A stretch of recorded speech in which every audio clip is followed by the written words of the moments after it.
Hello everybody and welcome to Dennis Recreational Space. Today I want to share with you my first Trash Bash action figure project ever.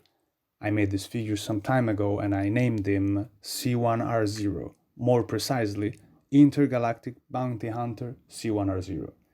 This is a build of such importance to me that I made it the logo of the channel, my mascot, because it definitely marked a new beginning, a new chapter in my life. It all got started some time ago when I watched a video shot by the craftsman Steady Crafting, in which he showed how you can make your own action figures, and I thought that was actually one of the coolest things ever. After seeing the video, I wanted so badly to make my own action figure, just like he did.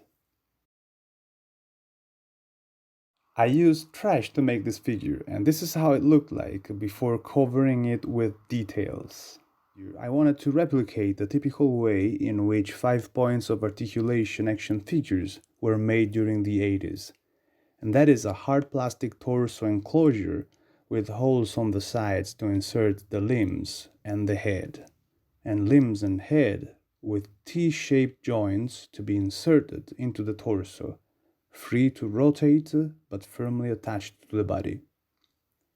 So I started looking for plastic enclosures that could be turned into action figure torsos, and I was actually able to find a few, but this toothpick's clear plastic storage box definitely captured my imagination way beyond the rest of them. I felt like covering some parts of the torso with this black plastic veneer sheet. This was actually used as coating for a pair of old speakers of mine, and I find it a very valuable material to make cool details with. The upper portion of the limbs is made using a square tube section. This is actually not trash, is material for modeling.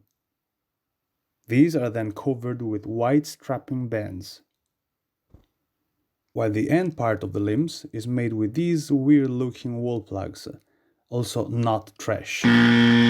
I found them at the dollar store, actually the local 99 € store, and I like them because they give a retro classic look to the figure. I was lucky enough to find among my scraps these rubber rings that turned to be perfect, used to keep the limbs in place and also to grant a good friction. The head is made with the lid of the toothpick box, cut in two halves and glued to form a trapezoid-looking solid. The eyes are made using a portion of transparent plastic coffee stirrer. I like the idea to provide it with 3 eyes, which is kind of unusual for a robot.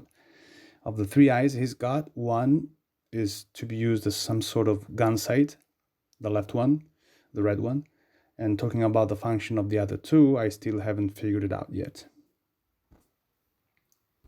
And then there is the frontal part of a correcting tape case glued right on top of its head as a detail. To me, it looks a bit like some sort of Japanese samurai helmet. I used the square tube section again to make these ear-looking air vents, because I figured that his brain circuits were constantly elaborating data and could overheat.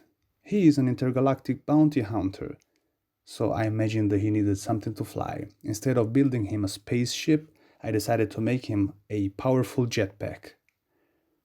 The jetpack is made with a couple marker pens and at the bottom a couple of lids from dropper lid bottles. Then I also used the strapping bands, zip ties, some sprues and spare bits from other model kits to add extra details. And sprues are also used to connect the backpack onto the back of the figure.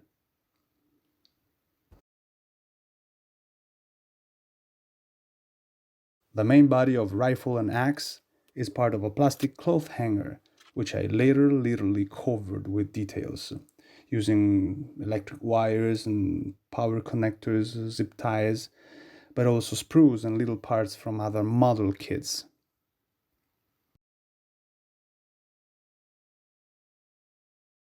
I hope you guys enjoyed the video, and until next time, you have a good one. Bye!